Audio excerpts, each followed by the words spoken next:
Why was no one paying attention to the smallest person in the clearing?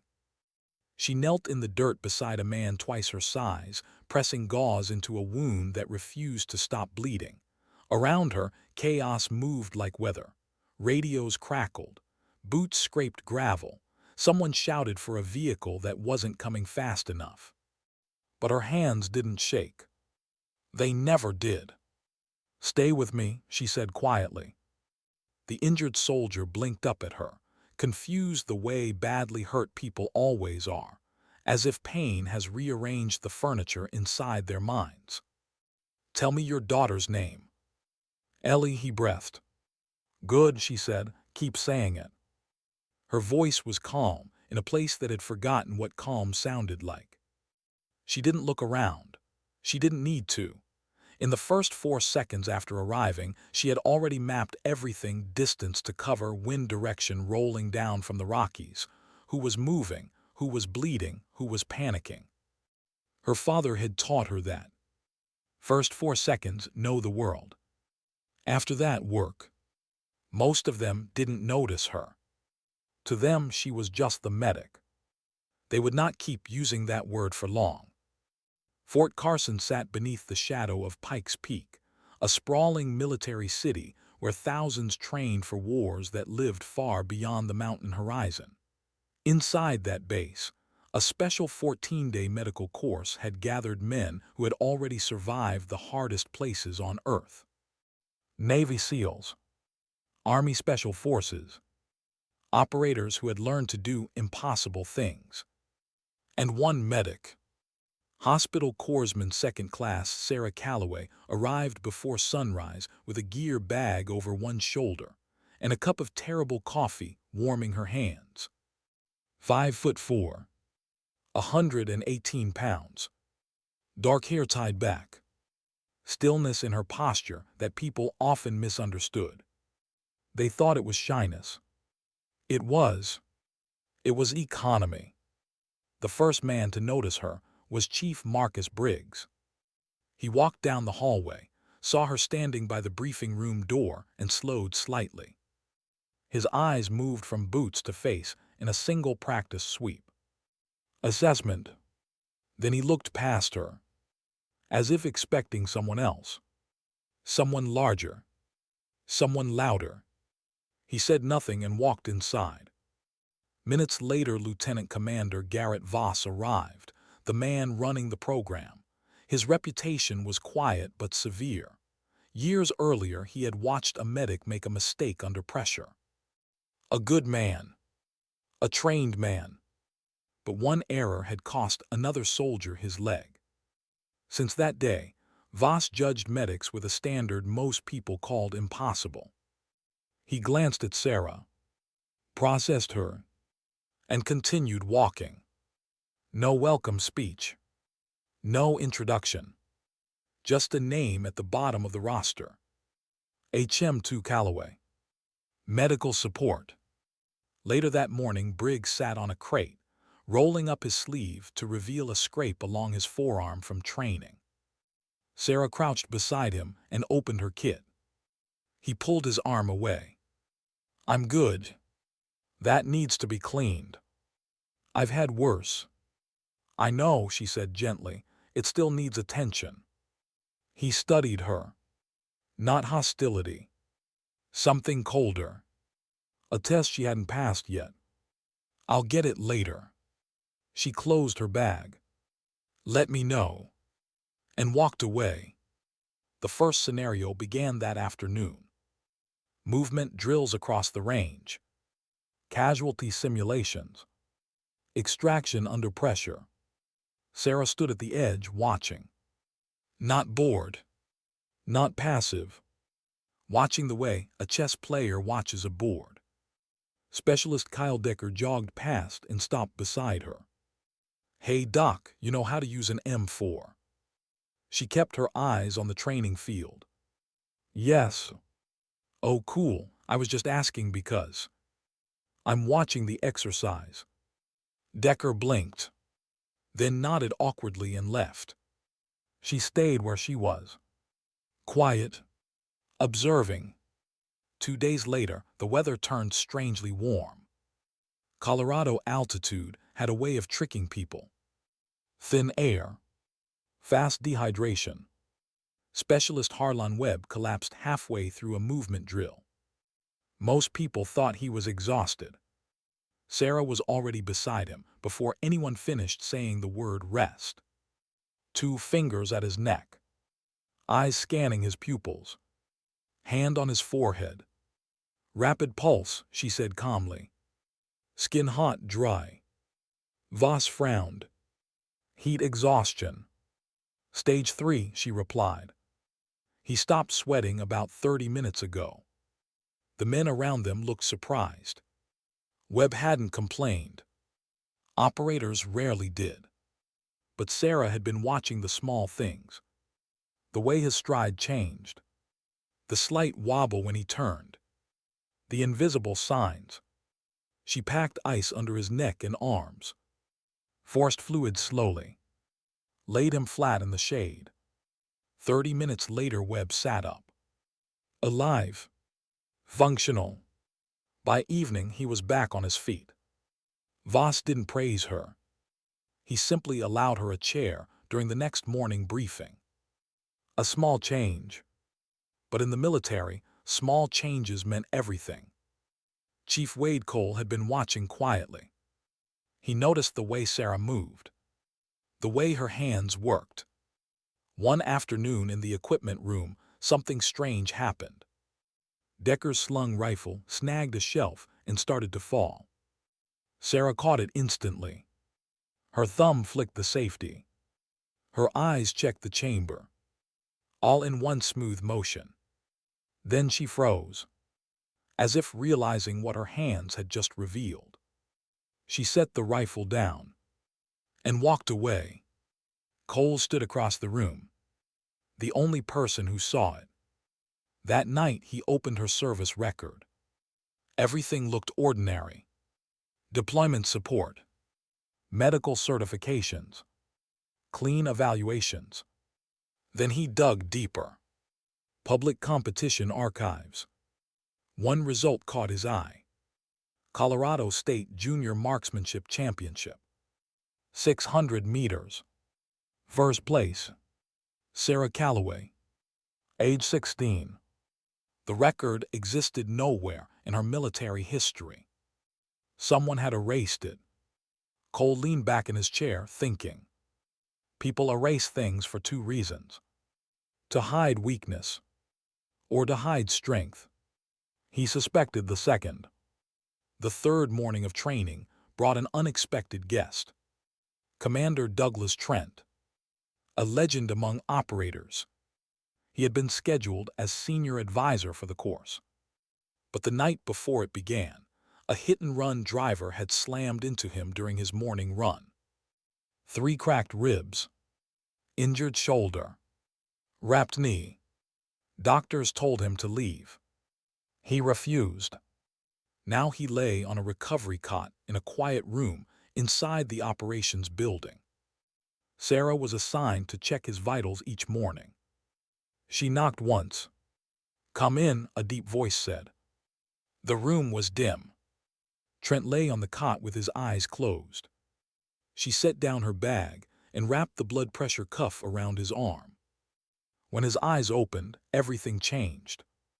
He looked directly at her and sat upright with sudden force. Calloway. The word fell into the room like a dropped weight. She stepped back instinctively. He stared at her face with the intensity of a man seeing something impossible. "You're James's daughter," he said. Not a question. A statement. Her father's name filled the room like an echo from another life. For a moment the ground beneath her felt uncertain. She hadn't heard it spoken like that in years. Not with that weight. Not with that memory inside it. "I'm here to check your vitals, Commander," she said quietly. "If you'd like to talk after, I have time." Trent slowly leaned back on the cot. "All right," he said. But something in his eyes had already changed. Something long buried had just resurfaced. And neither of them yet understood what it meant. Why did the radio crackle with a voice that sounded like it was already dying? It happened late that night. Sarah was alone in the medical supply room, finishing inventory, when the emergency channel sputtered to life. Man down Sector 4, live rounds. The transmission cut out, but she recognized the voice. Danny Sherwood, 23 years old, on perimeter patrol. Sarah was already moving before the radio went silent. Bag over shoulder, boots pounding gravel. She ran through the darkness towards Sector 4, guided by memory of the terrain she had studied earlier. Her father had always said something simple. Walk the ground before you need it. Know the exits. Know the shadows. Sherwood's breathing reached her before she saw him. Vast. Wrong. She rounded the corner of a storage building and found him slumped against a wall. Blood soaked his left thigh. His hands pressed the wound, shaking. She dropped to her knees. Sherwood, eyes on me. He looked at her. Face pale. Skin already losing color. Don't move your hands, she said calmly. Tourniquet out. 4 inches above the wound. Tight. Sherwood cried out as she locked it in place. How long, she asked. 4 minutes, maybe. She pressed gauze deep into the wound. Breathe through your nose, she told him. Slow. Footsteps arrived. Voss first. Then Briggs. Then Cole. Flashlight angled down. Cole lifted binoculars toward the ridge beyond the base perimeter. Movement, he said quietly. 800 meters. Briggs squinted through optics. Long gun, he said. Silence fell. This wasn't training. Someone outside the perimeter had just shot a soldier. Voss spoke into his radio. QRF request.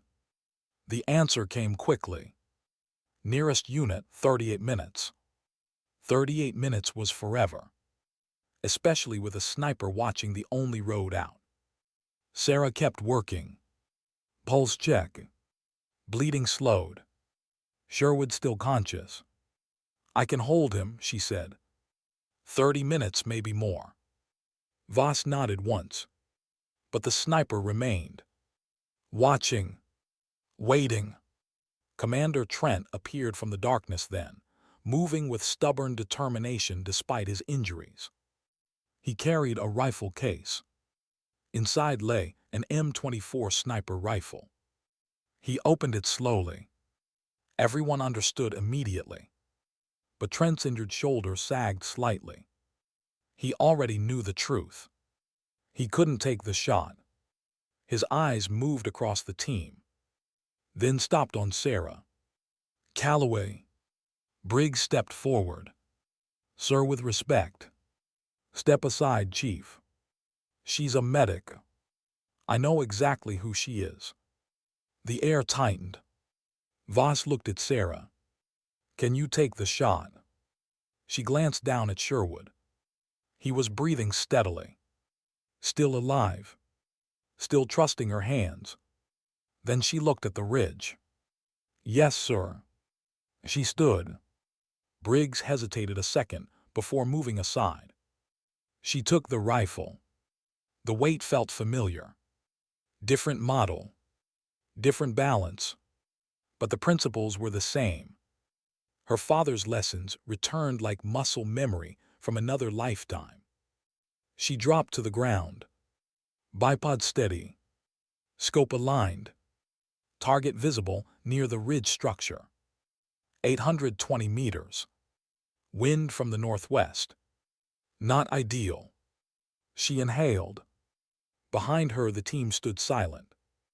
Her mind drifted briefly to a kitchen in Colorado Springs. Her mother standing at the counter. Her promise whispered years ago. No more rifles. She had kept that promise for 10 years. But Sherwood lay behind her, bleeding, and the road home lay in the sniper's sights. Her father's voice surfaced from memory. Don't pull the trigger. Squeeze. Like holding something fragile. She squeezed. The rifle cracked. Cole watched through binoculars. Missed 9 inches right. The sniper shifted position. Sarah adjusted. Wind change. Tiny correction. Her mind emptied completely. Just the reticle. The wind. The breath. She squeezed again. The rifle thundered. 2 seconds passed. Then Cole spoke quietly. Target down. No one cheered. Sarah simply stood up, walked back, and knelt beside Sherwood. Still good, she told him, checking his pulse. Was that you? He asked weakly. Keep breathing. Behind her, the team stared. The medic had just done something none of them expected, and none of them would ever forget. Why would a second attacker risk entering the base after the first sniper was already down? The answer came less than an hour later. Sarah sat in the break room staring at her steady hands when the radio erupted again. Second intrusion confirmed, Voss said sharply. Inside the perimeter. Her body was already moving. She sprinted across the compound. The north side of the base was a maze of maintenance buildings and old fencing. Cole's voice cut through the radio. 2 contacts. One holding near the fence. Second moving toward the medical building. Sherwood was inside that building, still unable to walk. Sarah turned the corner of the maintenance bay. The attacker stood 25 feet away beside the door. Rifle slung, hand reaching for the handle. She raised her Glock. Step away from the door. The man spun, hand moving toward the weapon. 2 shots cracked. Bullets struck the ground between his boots. He froze, dropped. Briggs arrived seconds later and secured him. Sarah pushed through the door. Inside, the medic team still worked on Sherwood. He looked pale but alive. Still good, she told him. Then the radio spoke again. Cole's voice. Second contact on East Roof Line. 890 meters. Line of sight on the road. Renner, the team's marksman, had injured his wrist. He couldn't take the shot. Cole had the rifle, but not the skill for that distance. Sarah met Sherwood's eyes. You're stable, she said. I need 2 minutes. He nodded once. Go. She ran. Cole moved aside the moment she dropped behind the rifle. The wind had shifted again, stronger from the west. She calculated quickly, adjusted, breathed. Her father's lesson returned again. Give your fear somewhere to wait. Then do the work. She squeezed the trigger. The shot echoed across the compound. Cole watched through binoculars. 3 seconds. Target down, he said quietly.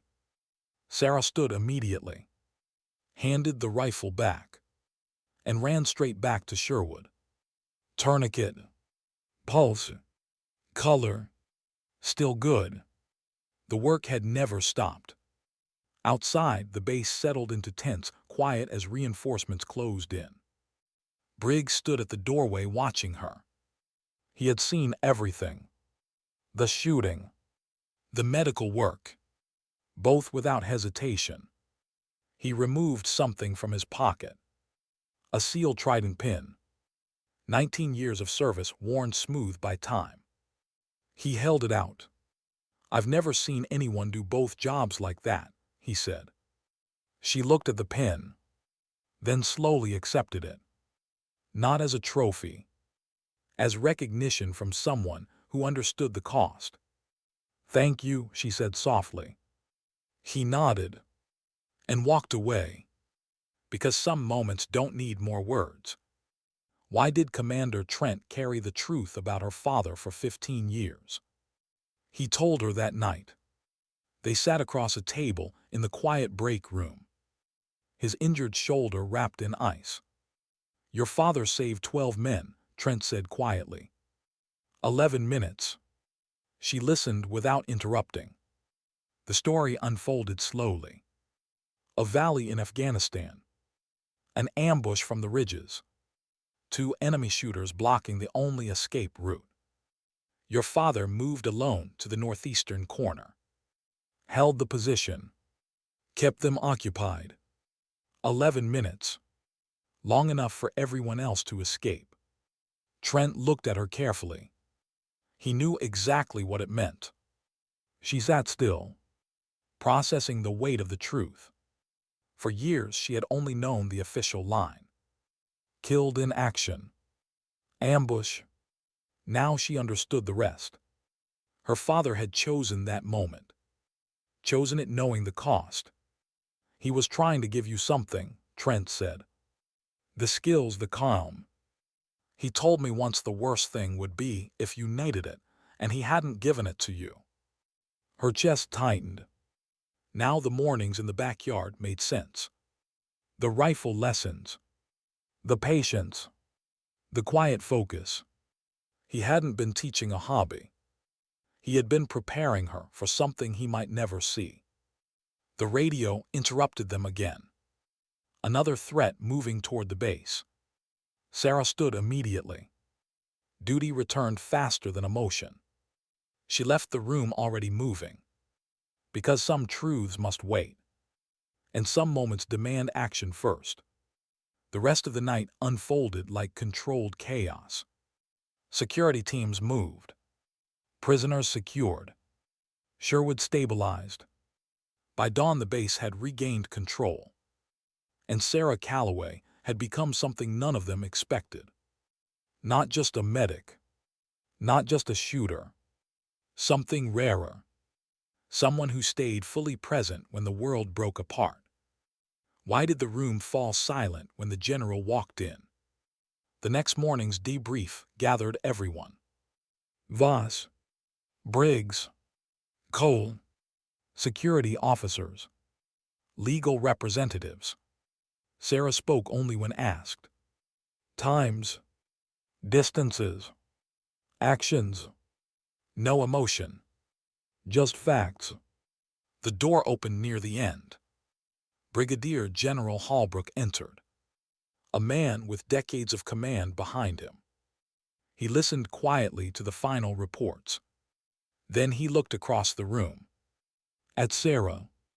Not with curiosity. With recognition. He had seen soldiers like her before. Rare ones. The kind who carried both steadiness and weight inside them. He approached slowly. "You're James Calloway's daughter," he said. She nodded once. The general studied her a moment longer. Then he said something simple. "Your father would be proud." The room stayed quiet. Because everyone present now understood what they had witnessed. Not heroics. Not luck. Something deeper. The quiet discipline of someone who had carried grief, promise, and purpose for years without speaking about it. Sarah returned to the medical station afterward, restocking her bag. Hands still steady. Outside, the mountains stood silent under the Colorado sky, watching the way they always had, watching the way they always would. Because the truth about strength is rarely loud. It moves quietly, through steady hands, through difficult choices, through people who simply do the work that needs doing. And sometimes, dignity doesn't speak at all. It simply acts. Why did the radio sound different that night? Not louder, not clearer, just different. Sarah Calloway noticed it immediately. She had been alone in the medical supply room inside the operations building at Fort Carson, methodically checking trauma kits the way she always did before sleep. Inventory was quiet work, predictable work, the kind that let the mind slow down after a long day around people who lived permanently at the edge of danger. Her hands moved automatically through the equipment. Tourniquets, gauze, saline, pressure bandages. Everything in its place. Then the radio cracked. Not through the main relay channel used by the training exercise. That frequency was calm tonight. Controlled. Routine. This signal was broken. Fragmented. Sector 4 live rounds. The voice cut in and out like someone speaking through water. But Sarah didn't need the full sentence. She recognized the voice first.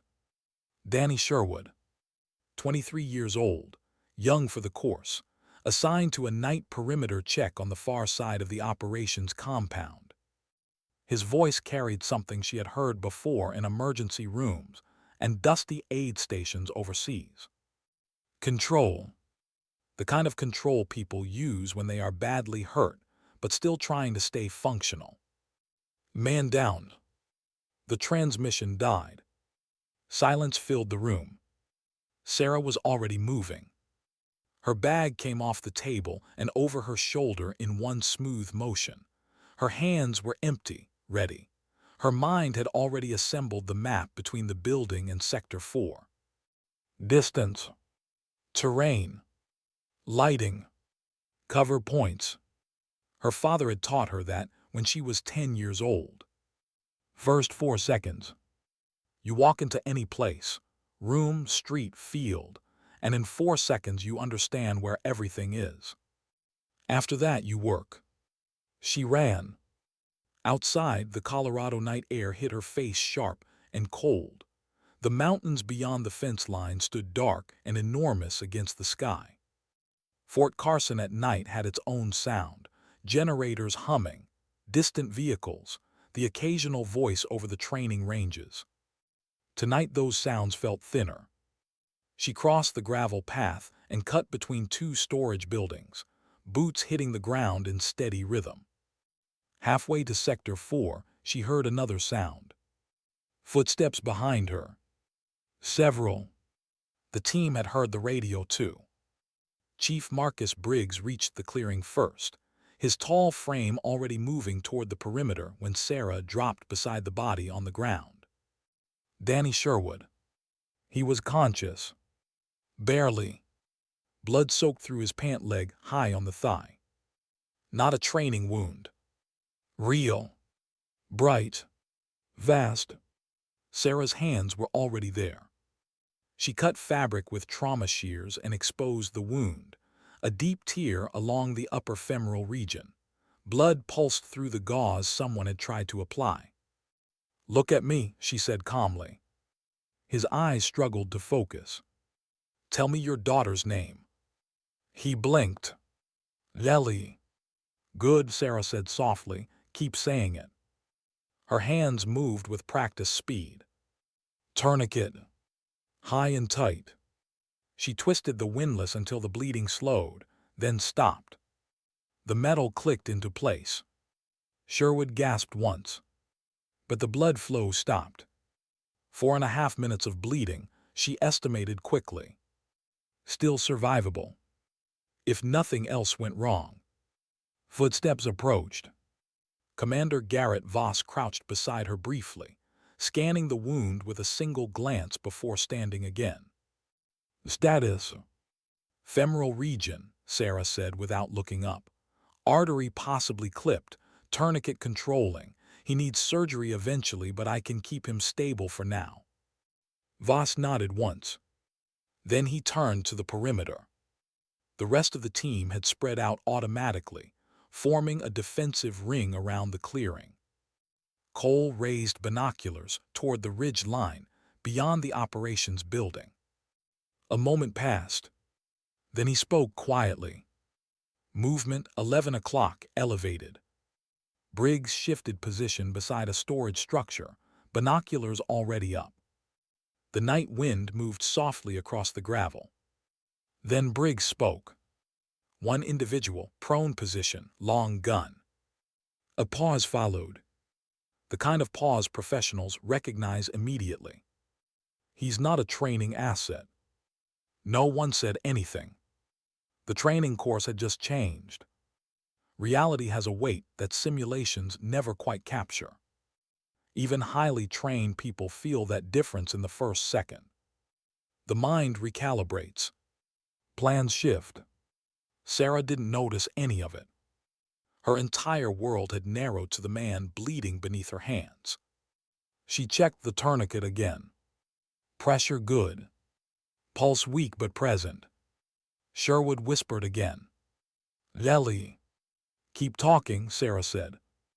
Around her, the team adjusted positions. Cole lowered the binoculars. Approximately 900 meters, ridge structure, clear line of sight across the open ground. Voss studied the terrain. The operations building sat between them and the ridge. Flat ground. Almost no cover. Moving a wounded man across that space under a sniper's line of sight was close to impossible. He keyed his radio. Request quick reaction force. Static.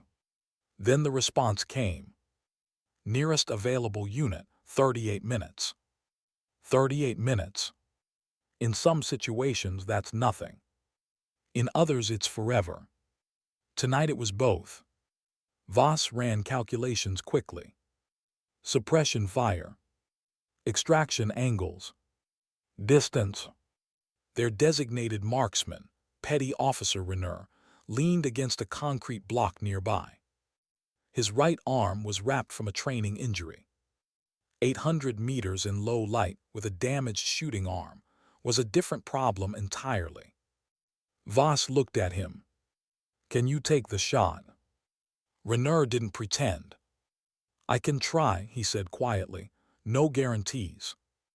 Voss nodded slowly. Acceptable risk. Unacceptable alternatives. He turned back toward Sarah. Can he move?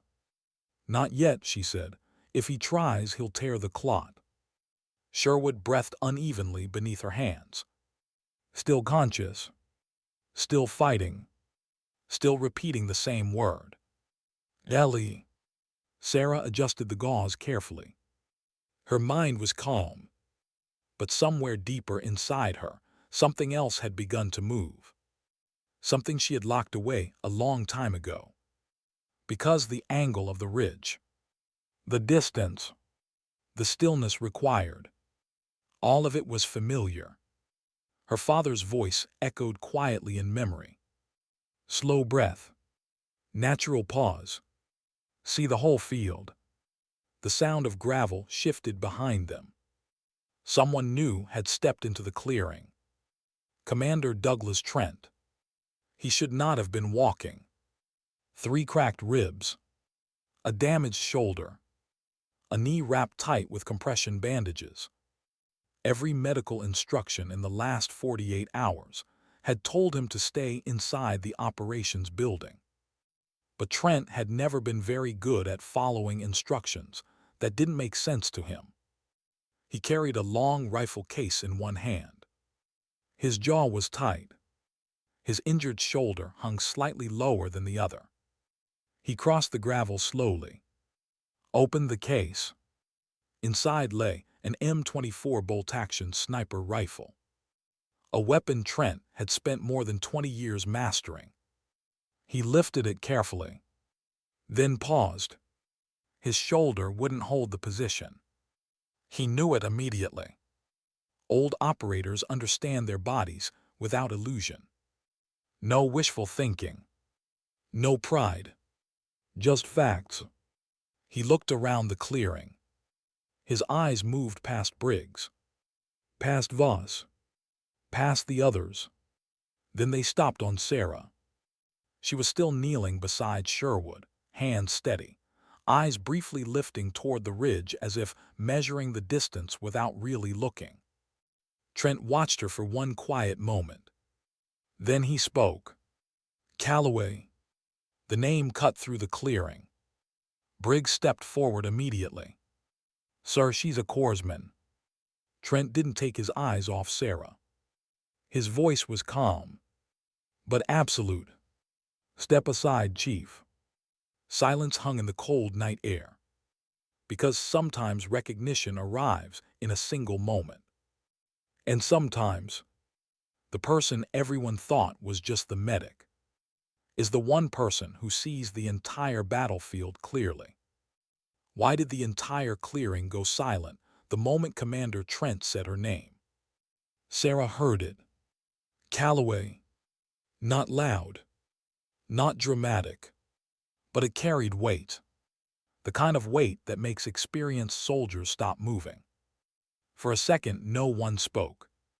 The wind slid across the open ground, carrying the faint metallic scent of blood and dust. Danny Sherwood's breathing rasped beneath Sarah's hands, uneven but still fighting. "Ellie," he whispered again. Sarah pressed the gauze firmly against his wound. "Stay with me," she said softly. "Just keep saying her name." But behind her the air had changed. Commander Trent stepped forward slowly, holding the rifle case open beside him. The long barrel of the M24 rested inside like something waiting for permission. Chief Marcus Briggs frowned. "Sir," he said carefully, "she's the medic." Trent's eyes never left Sarah. "I know exactly who she is." That answer only made the silence heavier. Sarah felt the weight of their eyes on her back. She didn't turn yet. Her hands finished the last part of the dressing first, pressure wrap, secured and stable. Danny's pulse fluttered under her fingers. Still alive. Still holding on. Good. Only then did she finally look up. The ridge line sat dark against the sky nearly 900 meters away. Somewhere up there, a man lay prone behind a rifle, watching them. Waiting. One clean shot from that distance would tear through the clearing like lightning. Commander Voss stepped closer to Trent. "You want her to take the rifle?" he asked. Trent gave a small nod. Briggs looked between them in disbelief. "With respect, sir," he said quietly, "we have trained marksmen here." Rainier, leaning against the concrete barrier, gave a small tired smile. "Not tonight you don't," he muttered, flexing the injured arm that still trembled. Everyone knew the truth. A 900-meter shot in darkness wasn't just skill. It was rhythm, breath, stillness. The kind of stillness that only came after thousands of hours behind glass. Sarah slowly stood. The gravel shifted beneath her boots. She hadn't touched a sniper rifle in years. Not officially. But muscle memory has strange ways of surviving. She walked toward Trent. Each step felt oddly distant, as if she were moving through someone else's memory. The rifle case lay open between them. The M24's matte black barrel reflected the dim security lights from the compound. Trent studied her face carefully. Not searching. Confirming. "You remember the wind drift tables?" he asked quietly. Sarah exhaled slowly. "Depends on the altitude." A tiny flicker of approval crossed Trent's face. Briggs stared at them both. "You two know something we do?" he asked. Neither of them answered. Instead, Trent lifted the rifle carefully and handed it to her. The weight settled into Sarah's hand, like something familiar returning after a long absence. Cold metal. Balanced. Honest. She checked the bolt automatically. Clear. Then she dropped to one knee beside a low concrete barrier. The clearing fell silent again. Cole slowly lowered his binoculars. "You've done this before," he said quietly. Sarah didn't respond. Her mind had already gone somewhere else. Years earlier. Early mornings. Frozen breath in mountain air. Her father's voice behind her shoulder. "Don't fight the rifle, let it rest." She slid the bipod against the concrete and settled behind the scope. The ridge line sharpened into focus. Dark rock. Sparse brush. Wind pushing gently across the slope. And there, a shape, barely visible. a prone silhouette half hidden behind stone. The glint of glass. He was watching them. Watching the wounded man. Watching the medic who had just stepped away from him. Waiting for movement. Sarah's finger rested outside the trigger guard. Her breathing slowed automatically. In. Out. Cole crouched beside her. "Wind's pushing left to right," he said quietly. 3 miles per hour, maybe 4. Sarah watched the grass along the ridge through the scope. He was right. Maybe slightly stronger. 4.5. Distance stretched between them like a thin thread. The sniper up there believed he had control.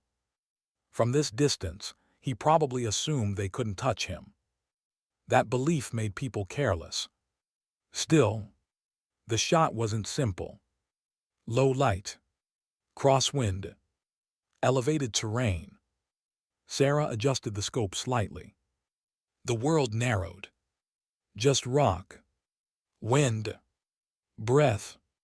And the man behind the rifle. Behind her, Danny Sherwood groaned softly. The sound carried across the clearing. Sarah felt it more than heard it. A wounded man trying to stay alive, while strangers decided his fate. Her chest tightened. This wasn't supposed to be her life anymore. She had left that world behind. Years ago. Left the rifles. The missions. The long silent nights watching targets through glass. She had chosen something different. Saving people. Not hunting them. Her finger hovered beside the trigger. Then Trent's voice came quietly behind her. "Still thinking too much." A small ghost of a smile touched Sarah's lips. Some lessons never changed. She adjusted her shoulder slightly against the stock. The rifle settled deeper into the pocket of her collarbone. Her breathing slowed further. The ridge line remained still. The sniper hadn't moved. He was confident, comfortable, and completely unaware that the medic kneeling in the dirt had once trained for exactly this moment. Sarah exhaled halfway. Paused. The crosshair floated gently across the dark silhouette.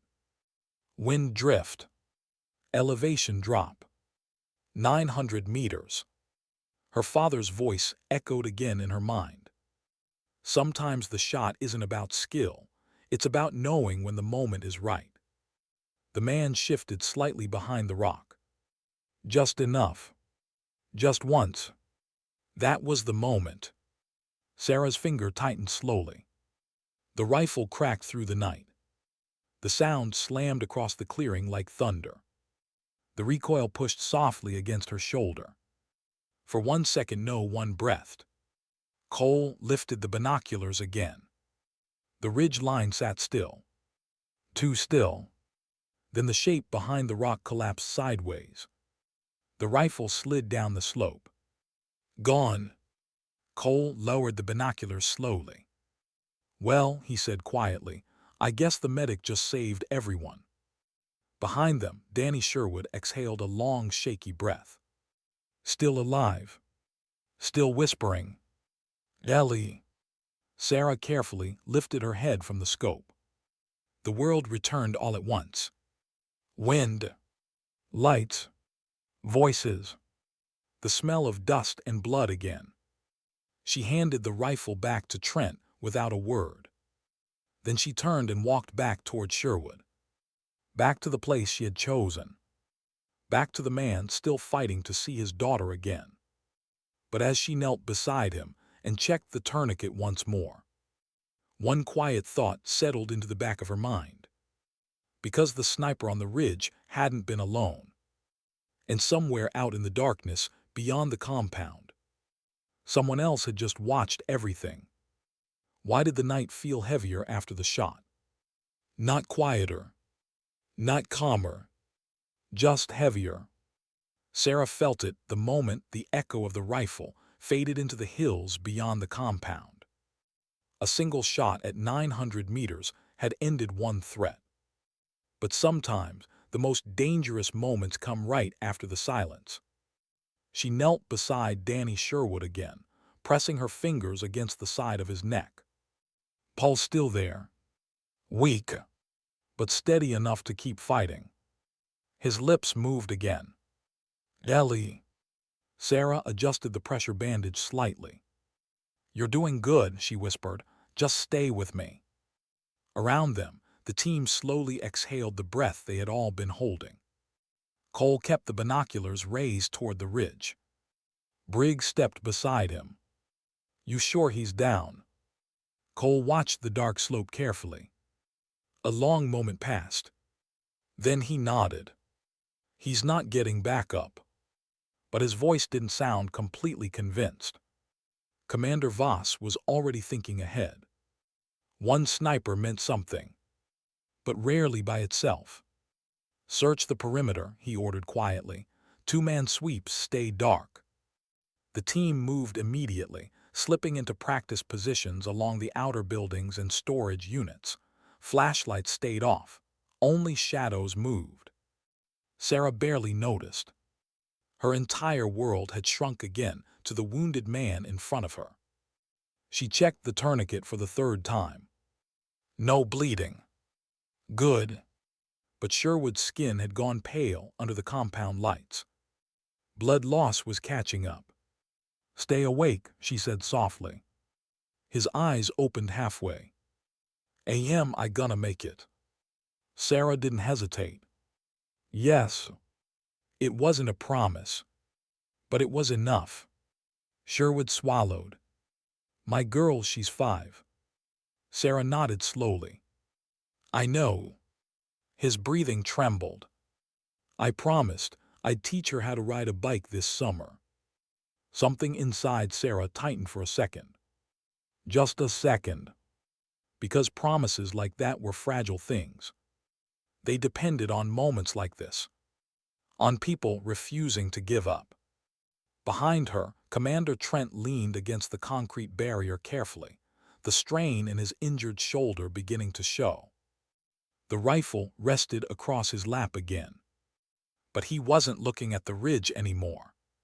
He was watching Sarah. Briggs noticed. "You've been quiet, sir." Trent gave a faint breath that might have been a laugh. "I'm remembering." "Remembering what?" Trent's eyes stayed on the medic kneeling in the gravel. "A girl who used to outshoot every sniper instructor we had." Briggs blinked. "You're serious?" "Dead serious." Briggs looked back toward Sarah again. The calm in her hands. The way she had moved with the rifle. The way the shot had sounded like routine instead of luck. Then why the hell is she a medic now? Trent didn't answer immediately. Because the truth wasn't simple. It rarely was. "Because," he said finally, "sometimes the best shooters are the ones who stop wanting to pull the trigger." Briggs absorbed that quietly. Across the clearing, Cole's voice suddenly cut through the radio channel. "Movement, south fence line." Everyone froze. Cole's binoculars locked toward the dark outer edge of the compound. Two shapes moved between the shadows near the maintenance vehicles. Not soldiers. Not base personnel. Low. Vast. Testing the fence. Briggs lifted his rifle. 2 hostiles confirmed. Sarah's head lifted slowly from Sherwood. Her eyes followed Cole's line of sight. 900 meters had been one problem.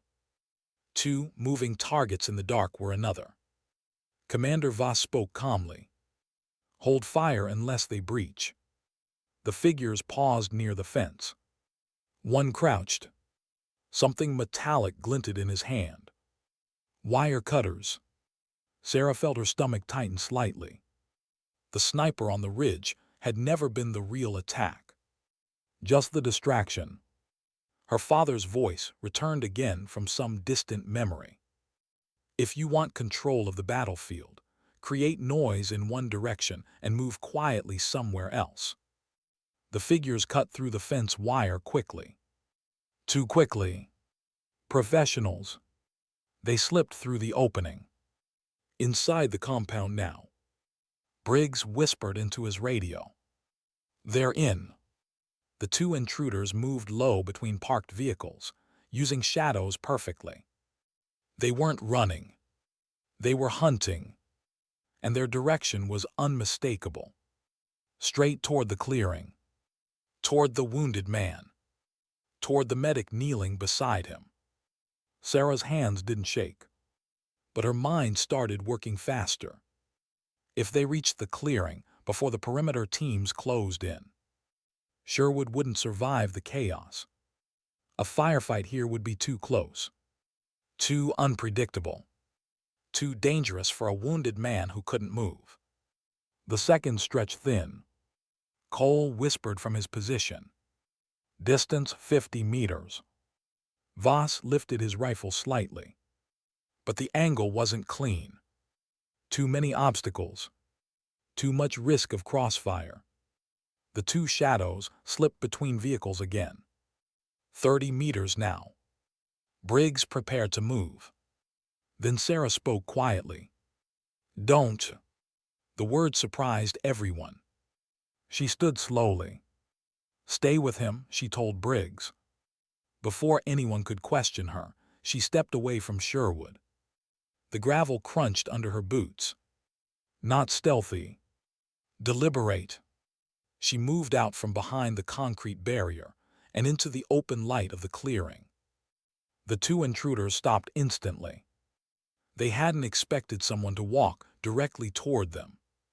Sarah's hands were empty. No rifle. No pistol. Just the medic's jacket and blood on her gloves. One of the men raised his weapon. "Stop right there." His accent was thick. Not local. Sarah kept walking. 10 more steps. Calm. Controlled. Her heart beat steadily inside her chest.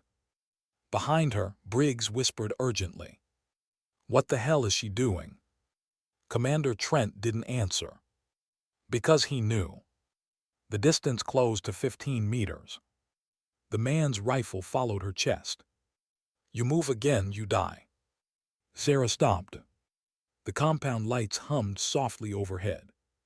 The second intruder shifted slightly to her right, trying to circle for a clearer shot. That was the mistake. Because when someone is watching you through a rifle scope for years, you learn how people move when they think they have control.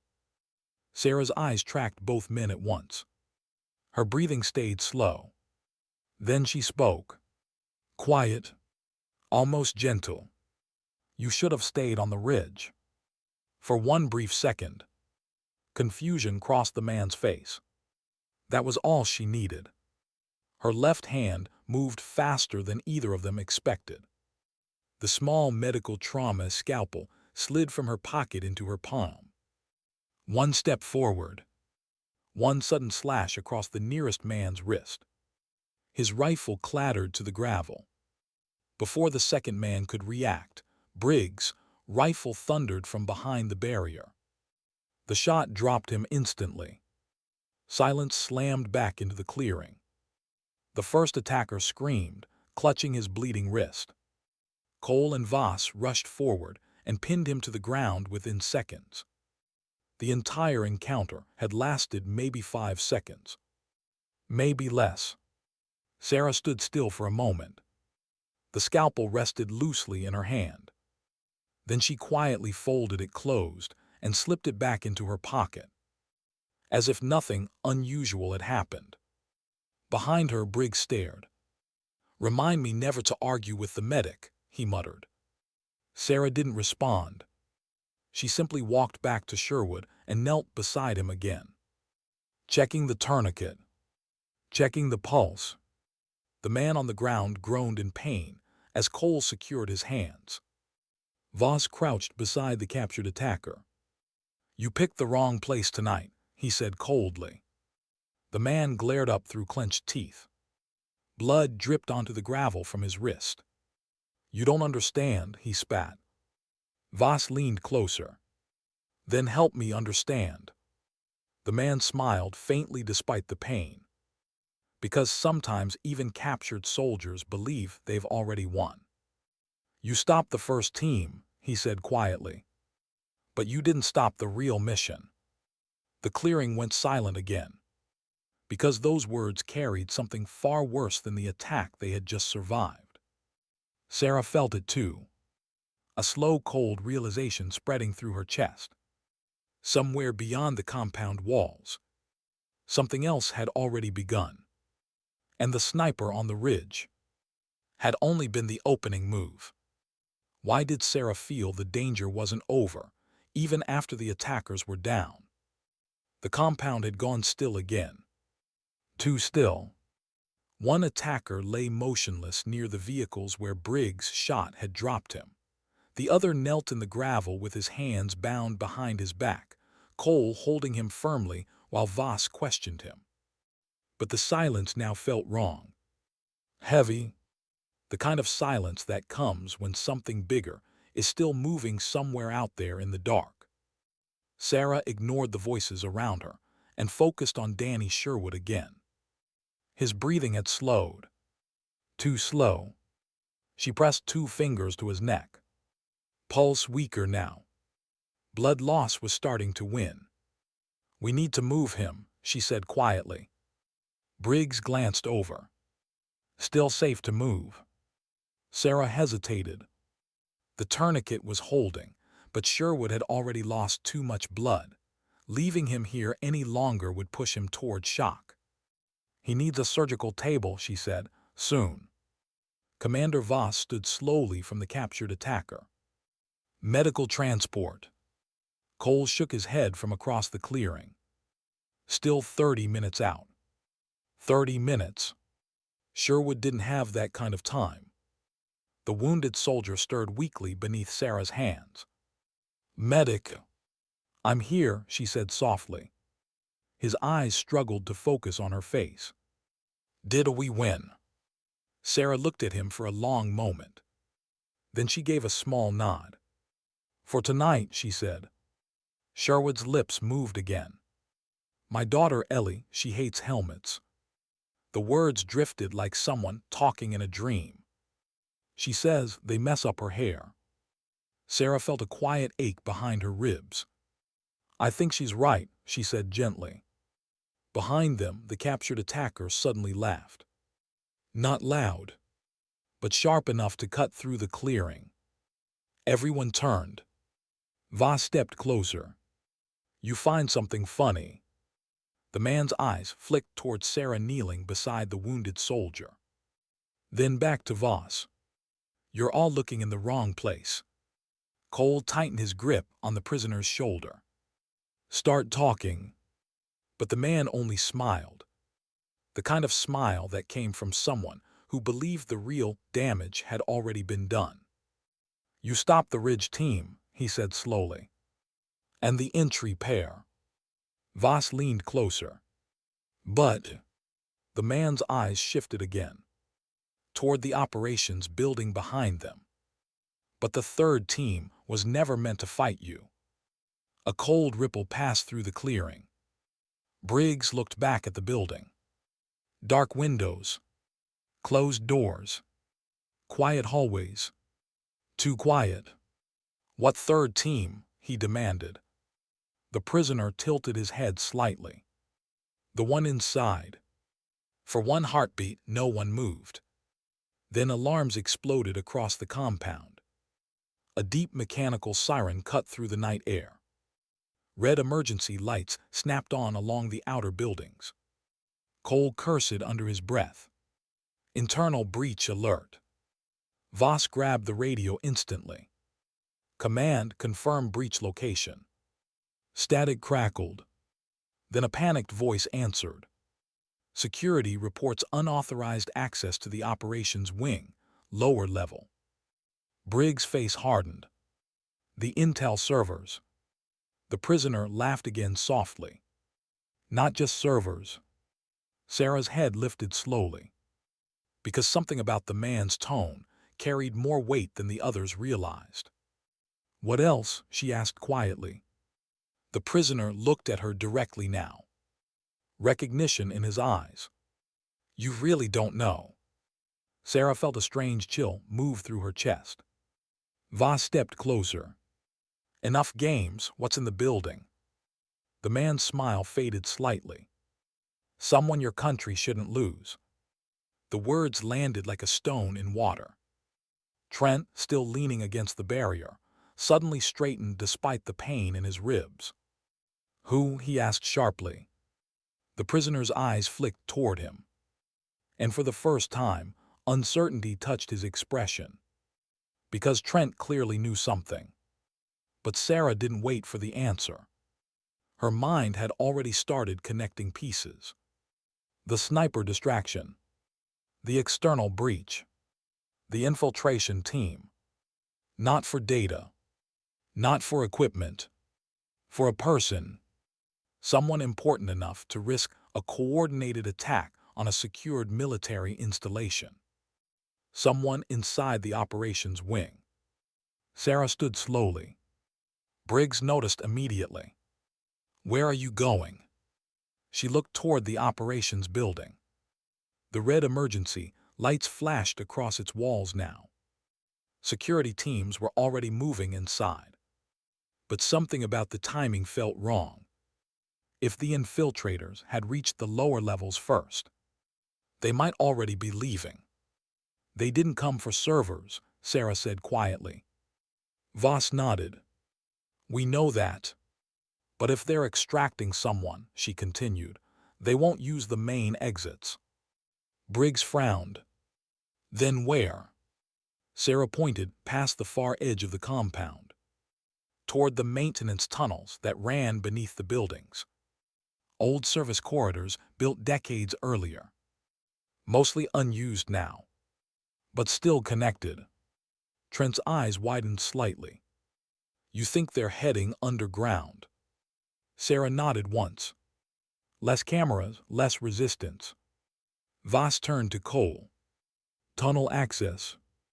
Maintenance hatch behind the motor pool. Briggs swore softly. That's right where the sniper ridge had line of sight. Now it made sense. The sniper wasn't just covering the clearing. He had been watching the tunnel exit, protecting the extraction route. Sarah looked down at Sherwood again. His breathing had grown shallow. The seconds were slipping away from him. Briggs followed her gaze. Go, he said quietly. Sarah looked up. What? We'll keep him stable, Briggs said. You stop whatever's happening in that building. For a moment she didn't move. Her instinct told her to stay. Her job was here. With the wounded. With the man still whispering his daughter's name. But the alarms continued screaming across the compound. And somewhere beneath their feet, someone was being taken. Trent spoke quietly from behind her. You're the only one here who sees the whole board. Sarah met his eyes. You're giving me too much credit. Trent shook his head. No, he said softly. I'm remembering what you were trained to do. Sarah looked back at Sherwood one more time. His chest rose weakly. Falling. Rising. Falling again. She reached down and gently adjusted the blanket over him. Hold on, she whispered. Then she stood. The red emergency lights flashed across the gravel as she turned toward the maintenance yard, toward the tunnel entrance, toward whatever waited beneath the compound. Behind her, Briggs called out. Calloway. She paused. What? Briggs gave a crooked half-smile. When this is over, remind me never to underestimate a medic again. Sarah didn't smile back. She just started running. Because somewhere below the compound, a door had already opened, and the people walking through it believed no one was coming to stop them. Why did the tunnel feel colder than the night outside? Sarah noticed it the moment she dropped through the maintenance hatch. The air below the compound carried a damp chill that wrapped around the skin like quiet warning. Old concrete walls stretched into darkness on both sides, lit only by dim emergency bulbs spaced far apart along the ceiling. The alarms above still echoed faintly through the metal ladder behind her. But down here, everything felt muted. Still, dangerous in a quieter way. Sarah moved forward carefully, boots soft against the concrete floor. Her breathing stayed steady, but her mind was working fast. Footprints. 2 sets. Fresh. Dust scuffed across the tunnel floor, where someone had moved quickly only minutes earlier. They were ahead of her. Not far. The tunnel split 50 meters in, one branch leading toward the older supply bunkers, the other toward the outer drainage channel that eventually emptied into the tree line beyond the compound. An escape route. Simple. Hidden. Smart. Sarah slowed near the intersection. She crouched and studied the dust. The footprints angled right. Toward the drainage channel. Toward freedom. Her father's voice whispered again somewhere in the back of her memory. Slow down when the path looks obvious. She lifted her eyes. The tunnel ahead was quiet. Too quiet. People in a hurry make noise. Equipment clinks. Boots scrape. Breath echoes off concrete. But the corridor ahead carried none of that. Which meant only one thing. They knew someone was coming. Sarah moved to the wall and pressed herself into the shadow beside an old electrical panel. Then she waited. The seconds stretched. 5, 10, 15. And then, a faint movement. A silhouette separated itself from the darkness ahead. One of the infiltrators stepped carefully around the corner, rifle raised, scanning the tunnel. He moved slowly, expecting pursuit, expecting soldiers. What he didn't expect was the medic standing silently in the dark behind him. Sarah stepped forward just as he turned his head. Her hand struck the rifle barrel sideways, forcing it down before he could fire. The weapon clattered against the concrete wall. He reacted quickly, trained, strong, but Sarah was already inside his reach. Her elbow drove into his ribs. Air left his lungs in a sharp gasp. Before he could recover, her knee struck the back of his leg. He collapsed forward onto the concrete with a heavy thud. The fight lasted less than 3 seconds. The man groaned weakly as she pulled the rifle away and kicked it down the tunnel behind her. Then she looked up. Because the second infiltrator stood 15 meters farther down the corridor. And he wasn't alone. A woman stood beside him. Hands bound. Face pale but composed. Dr. Elena Marquez, the civilian intelligence analyst who had arrived at the base only hours earlier for what everyone thought was a routine briefing. Sarah had seen her once earlier that evening. Quiet, observant, important enough to travel with 2 security escorts, but apparently important enough for someone else to try stealing her. The second infiltrator pressed a pistol gently against Marquez's shoulder. His voice echoed softly in the tunnel. "Stop." Sarah did. The man studied her with narrowed eyes. "You're not who we expected." Sarah's breathing remained calm. "Neither are you." The man smiled faintly. "You followed faster than predicted." Sarah didn't answer. Her mind was already calculating distance. 15 meters. Too far to close before he fired. The pistol rested lightly against Marquez's shoulder, but he could shift it to her head in a fraction of a second. "Drop the rifle," he said. Sarah slowly lowered the weapon to the floor. The man nodded once. "Good." Dr. Marquez watched Sarah quietly. "No panic. Just sharp focus." "Are they all right?" she asked softly. Sarah knew who she meant. "The wounded soldier is alive," Sarah said.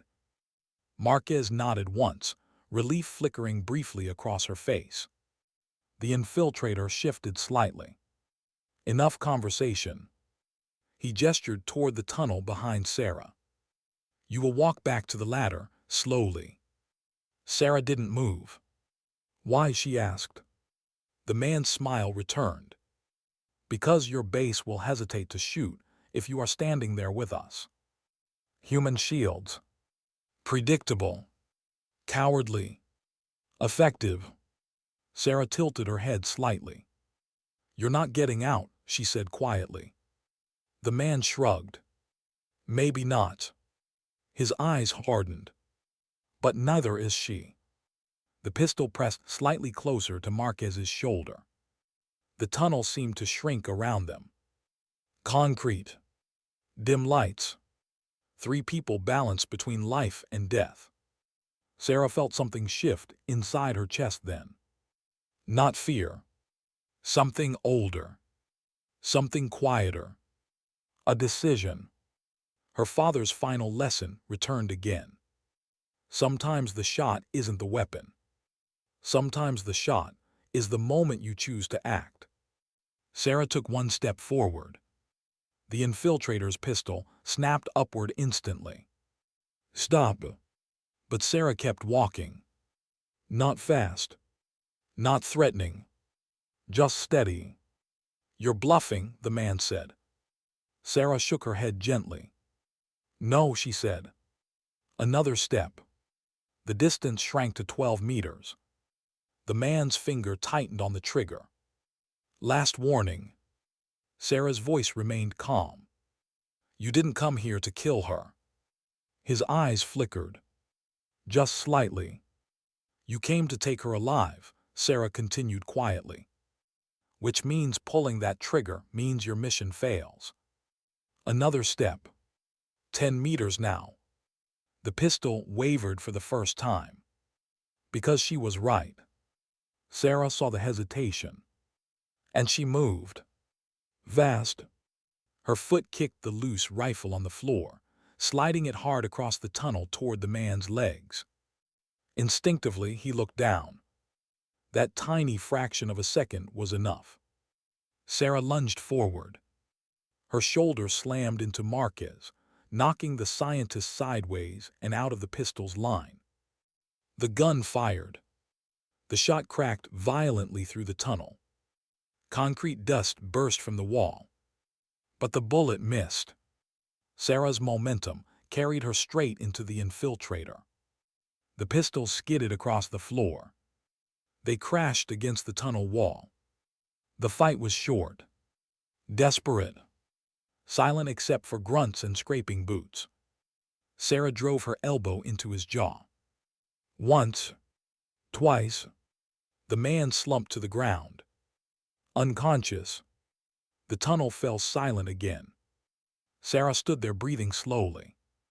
Dr. Marquez leaned against the wall, shaken but unharmed. For a moment, neither woman spoke. Then Marquez looked at her.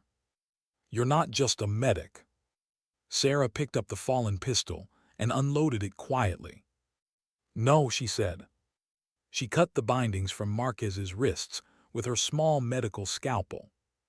The scientist rubbed her wrists carefully. Thank you, she said. Sarah nodded once. Let's get you upstairs. They walked back toward the ladder together. The alarms above were fading now, as security teams regained control of the compound. By the time they climbed back into the night air, the horizon had begun to lighten faintly with early dawn. Briggs spotted them first. His eyes widened. Well, I'll be damned, he muttered. Commander Voss hurried forward, relief visible on his face as he saw Marquez safe. Trent leaned heavily against the barrier, but allowed himself a small smile. And Sarah? Sarah walked straight back to where Danny Sherwood still lay. Medical teams had finally arrived. Fluids were running through IV lines. The tourniquet still held. Sherwood's eyes opened weakly when she knelt beside him. Lily. Sarah smiled softly. You're going to see her. He studied her face for a moment, then whispered one last thing. You saved everyone. Sarah shook her head gently. No, she said. She looked across the compound, the wounded, the soldiers, the quiet morning beginning to rise over the mountains. Everyone just refused to give up. The first sunlight touched the gravel then. Soft, golden. And somewhere deep in Sarah's chest, something settled quietly into place. Because sometimes strength isn't loud. Sometimes courage isn't dramatic. Sometimes the people who change the outcome of a battle are the ones who kneel in the dirt beside the wounded. The ones who act when no one expects them to. The ones who choose compassion first and still stand firm when the moment demands more. And sometimes dignity doesn't speak at all. It simply acts.